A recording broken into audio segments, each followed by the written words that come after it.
Sveiki, esu Andrėjus. Jau kelis dešimtmečius stengiuosi gyventi sveikai. Esu ilgametis vegetaras ir man tai yra natūralu, tiesiog nesinori valgyti nei mėsos, nei žuvies.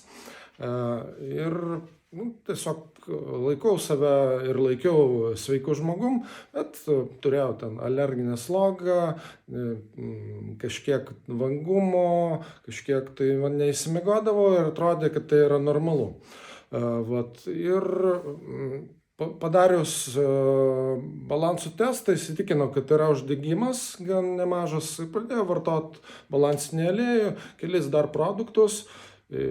To pasiekoje pamačiau, kad man lengviau keltis, daugiau energijos, netgi žiūriu, jogos kilimėlis, reikia pabandyti gal